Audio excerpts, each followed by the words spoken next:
Hello, everybody. This is the review for Real Housewives of Atlanta, season 13, episode 8.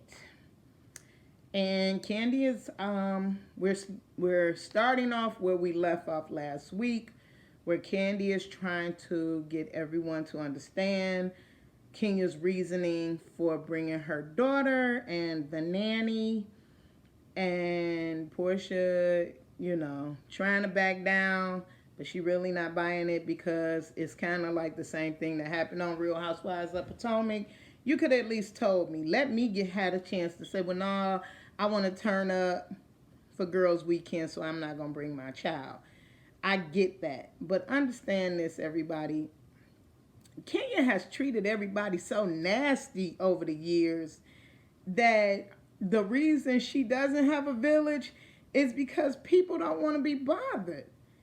I refuse to believe that you can't call a cousin or an aunt or someone. Hell, you was on the phone talking back to Brandon. So obviously you still have some people somewhere.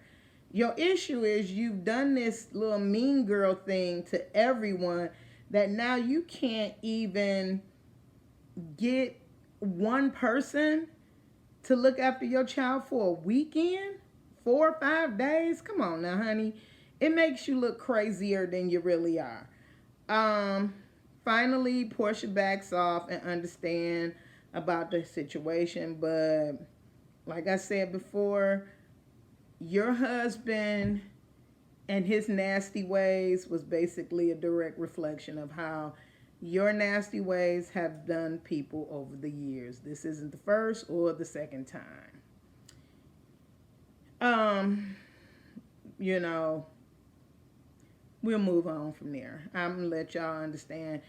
My Kenya, I'm always on the fence where she is because I remember all the things she's done in the past, but I hope to God that it'll change as we move forward. So Toya, Latoya, and Kenya are at the house.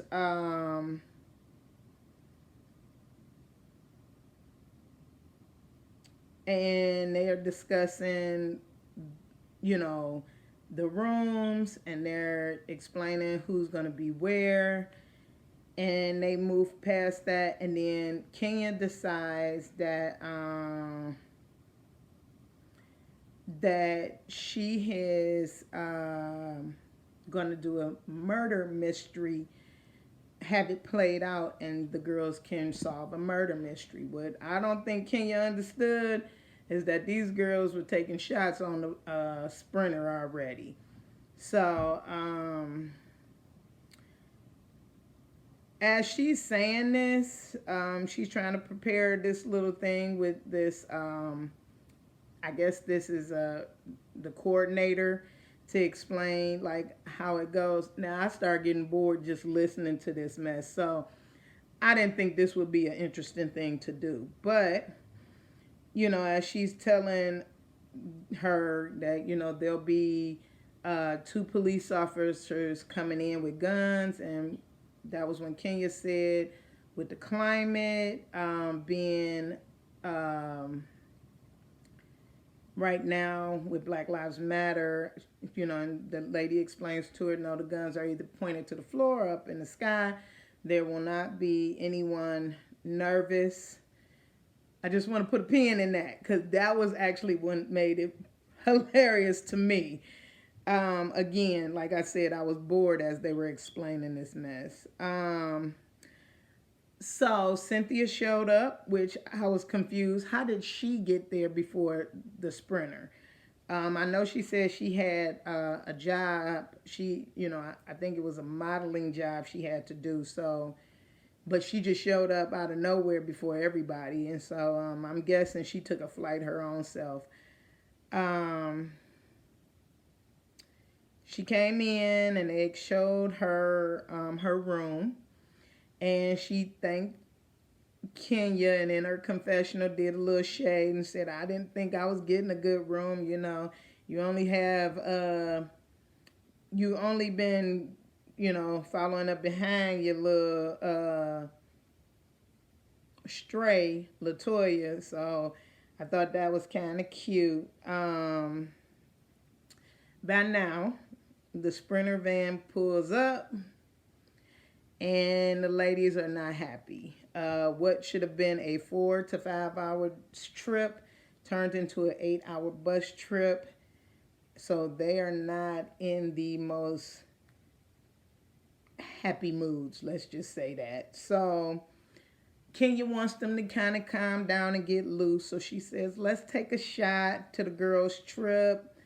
They take a shot, and then you can tell at this point the ladies are about to get all the way turned up. Shady how production decided to make it a point to show Candy drinking water. I'm guessing that's some foreshadowing for something. We'll see.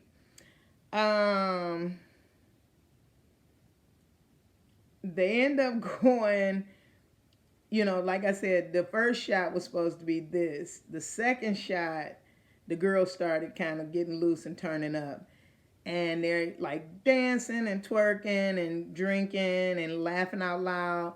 And then all of a sudden, this lady comes, and I don't know the shuffle step she did before I don't know if it was a hesitation, but all of a sudden she, diddy bopped up to the thing and fell down. And Kenya says, oh, we have to solve this murder. Who killed the lady? And so they are all laughing or whatever. And she's saying, we need to solve this mystery. And she explains to them what it is. She says, whoever solves the crime, they will have the opportunity to, if they solve the crime, they'll have an opportunity to upgrade their room. There's one room left for an upgrade.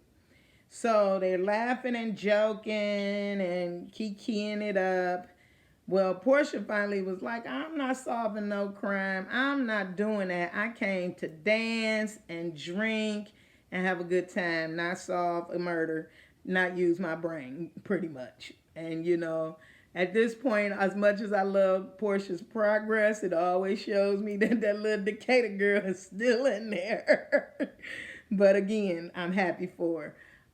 As the mystery is starting to go forward, the two fake cops come in, and Portia, this was so fucking funny to me. I jotted up in my bed. I was dying. Portia leaped over the couch to the back of the couch, and I swear, you talking about actual tears. I said, poor baby, she got PTSD from all them Black Lives Matter rallies. I mean, she did that old school leap too. It was funny. So, I understand, baby. You got that PTSD, so I get it. I know how it go. Then Kenya got annoyed because she was like, I set this up, but Kenya, at this point, they was on a hot ass van for 8 hours. They've been drinking prior to, they drinking now. They ain't trying to do your little mystery game. You should have tried to have that the next day after everybody had had a chance to kind of get settled in. This was dumb. Like I said, I was bored before. And that was what I'm put a pin out for, because of the fact that Portia jumped over that that damn couch. But I was bored when you was having a conversation with the lady to actually get the damn thing done. So it was dumb. In the end, Toya tried to say she was the one who killed the lady, and Kenya was getting annoyed. And she was like, no, she didn't. And so, like I said, Candy and Tanya were the only two who were trying to solve the mystery. Tanya was like, I ain't getting another fucked up room around these pit pots no more. So they were trying to do that.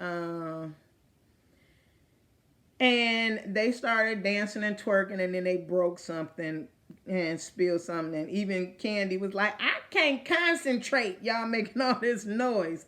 So in the end, Kenya, who knew that her little game wasn't working, she cut the game off, told who was the person who killed the lady, and she gave the prize of an upgrade because actually Candy had gotten the second or third best room or something from those three that was at the top.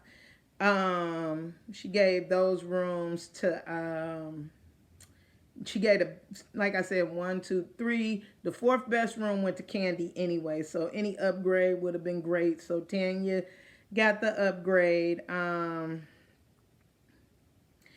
they move on. And then Fallon, Fallon shows up. Now, no one asked how Fallon got there because we all know she has her own plane. So Fallon, I guess someone asked her, where are you staying? And she said, oh, I'm staying in a villa, like not too far away or a couple of houses down. And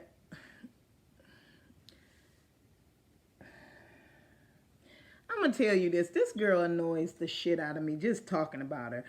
Overly involved LaToya. Why you staying somewhere different? She said, my husband is with me.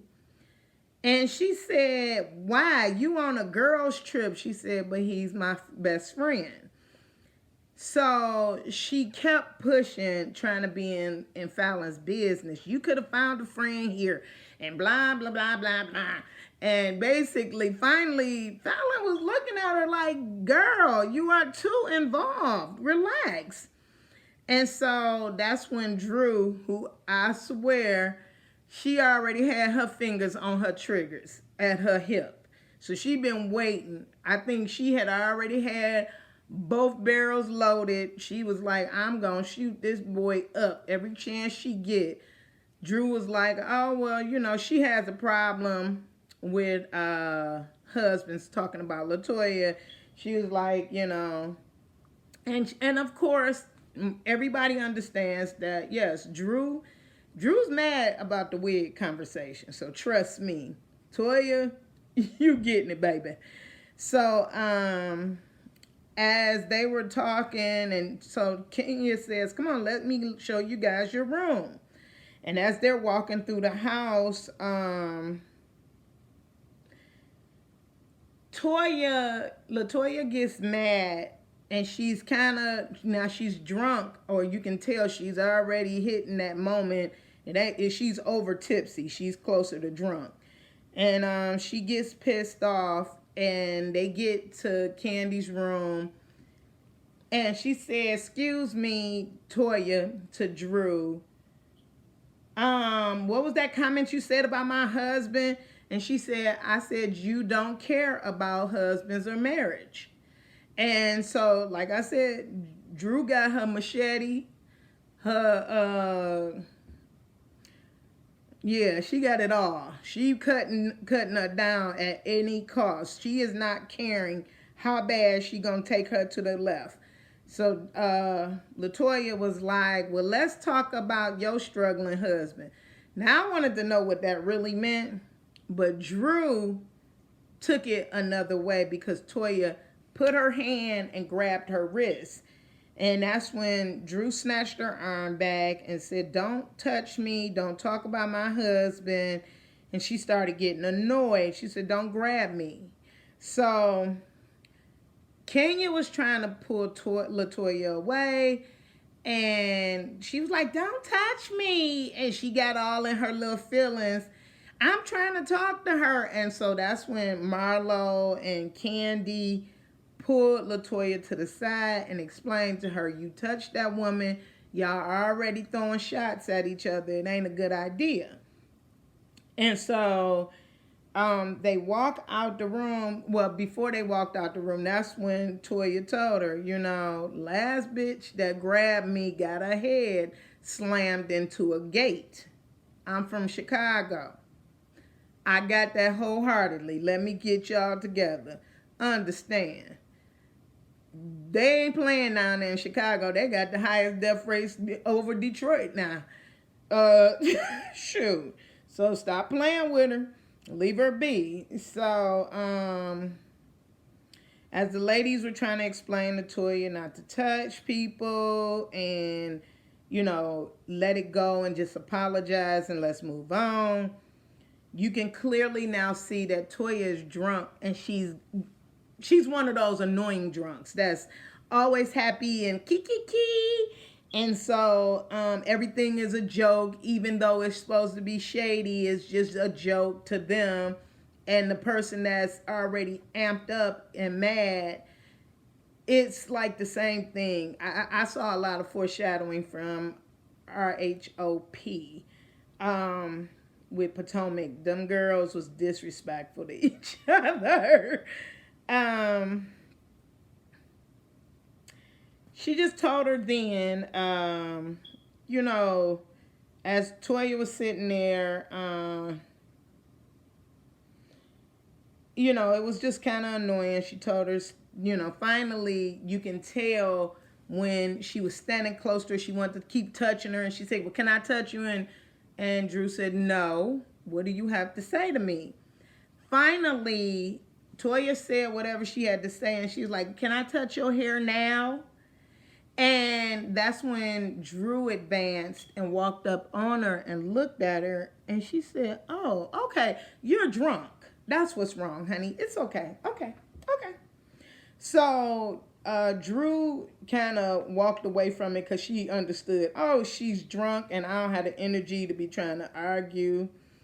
She ain't getting it because she drunk. She don't understand. They go through the rest of the rooms, and Marlo is pissed off. She pretty much got a closet. Now, maybe she should have been doing that little detective skills for that ain't gone murder mystery. Kenya was being petty because she feels like Marlo says stuff about her. But real talk, Kenya, you say nasty stuff about people all the time and then want them to just go ahead and forgive you. It's time for you to let some of that stuff go. Marlo has apologized. And again, we all know the truth, girl. That is not your butt. Those of us who've seen those pictures from your years prior to Housewives, honey, let it go.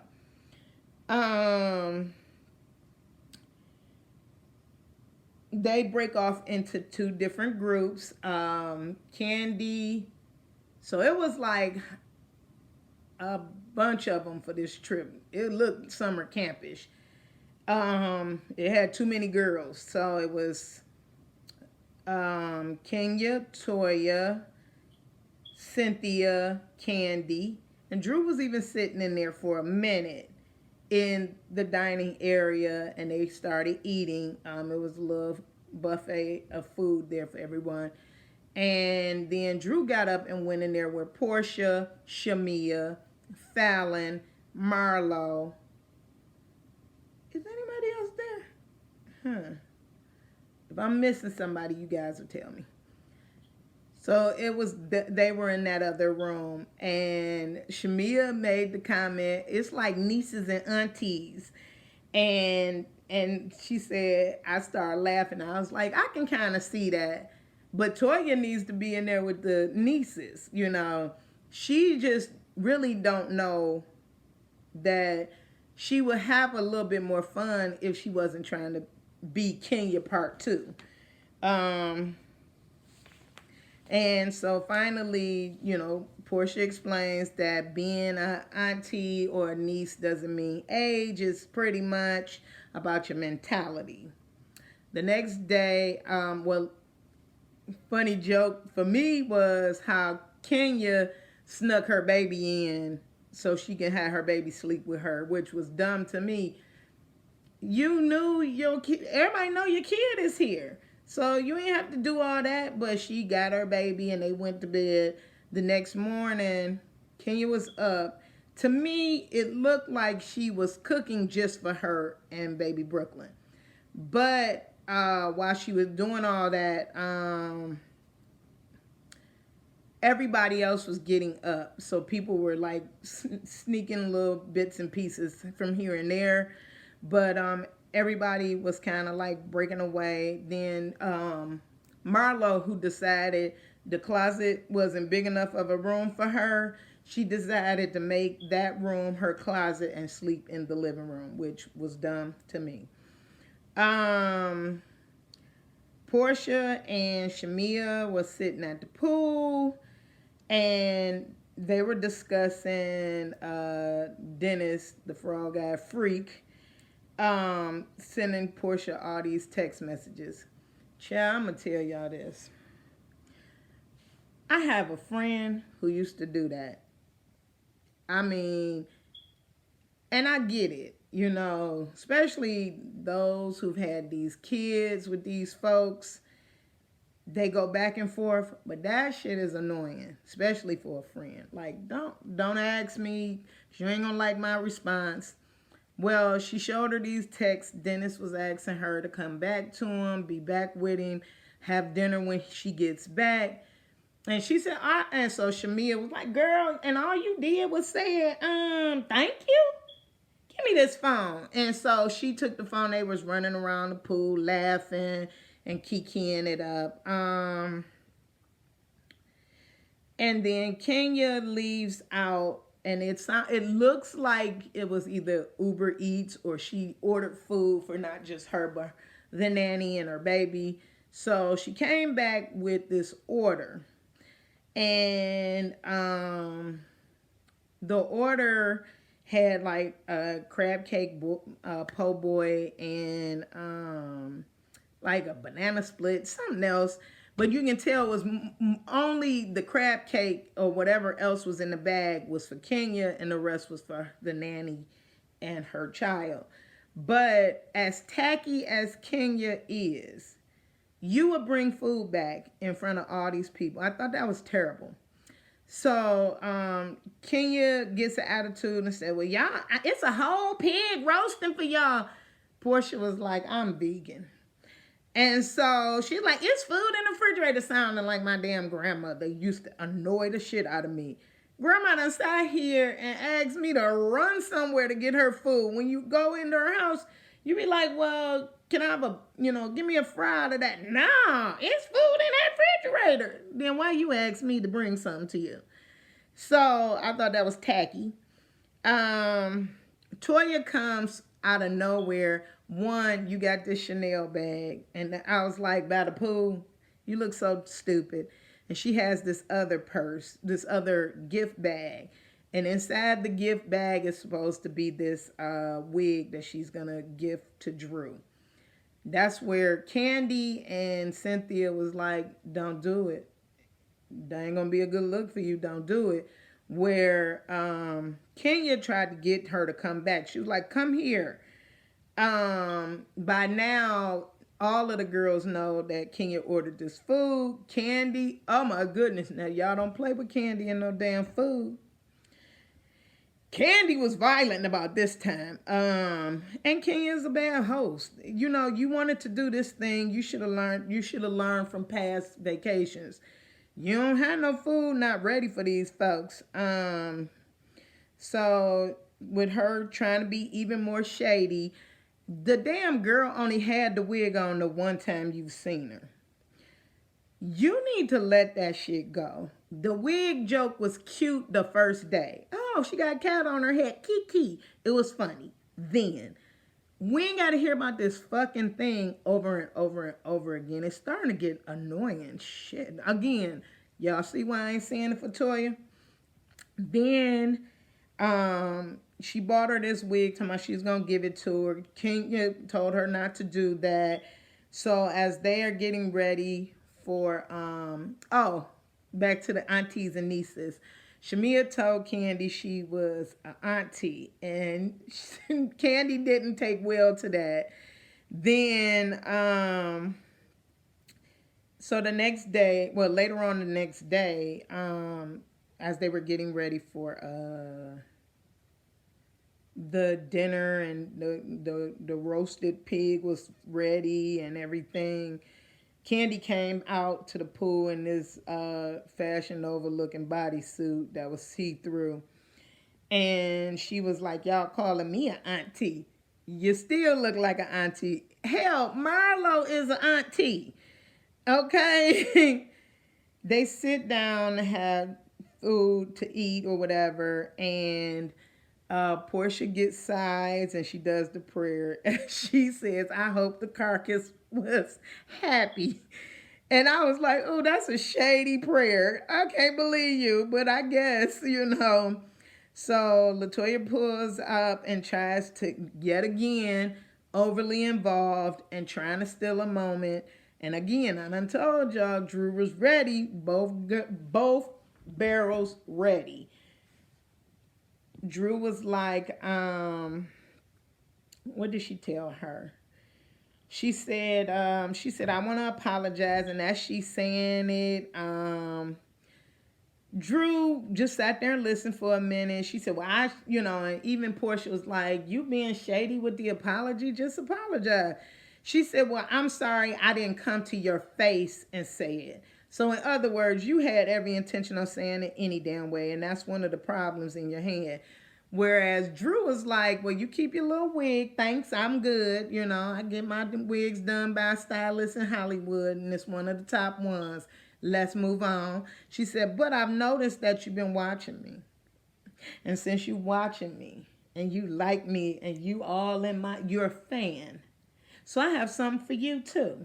She goes in the back, comes back out with this picture. And I seen the marker, and I didn't see the picture. I just seen it was a piece of paper and a marker. And I said, oh, she about to sign something for this bitch and call her. Because she kept saying, you're a fan. She said, you're a fan, so here's my autograph to my number one fan, Latoya. And so I was like, Candy was like, touche. I was like, no, that ain't a touche. That was that double barrel, okay? That was that 12 gauge. She had racked it already yesterday. She was waiting to unload it.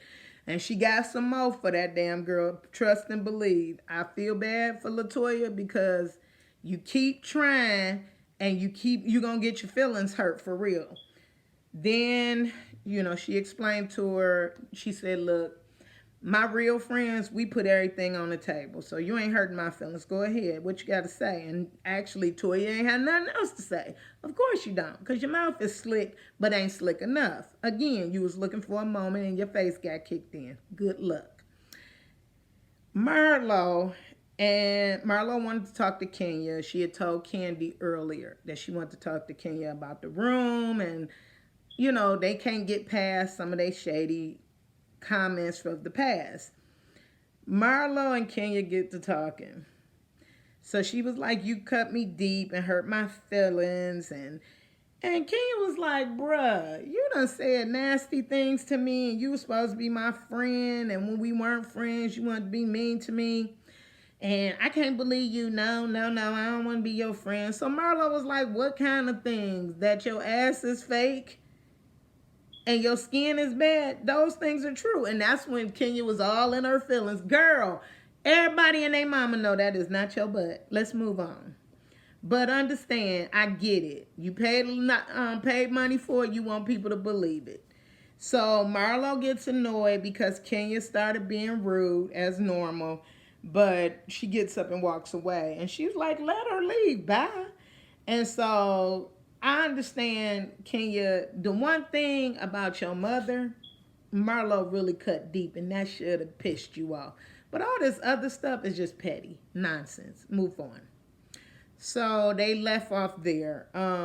Next week's episode is we will see the strip-off. So Strippergate is about to start. Hopefully it'll get better. Please rate, comment, and subscribe to my channel. We'll see what happens. See you next week. Bye.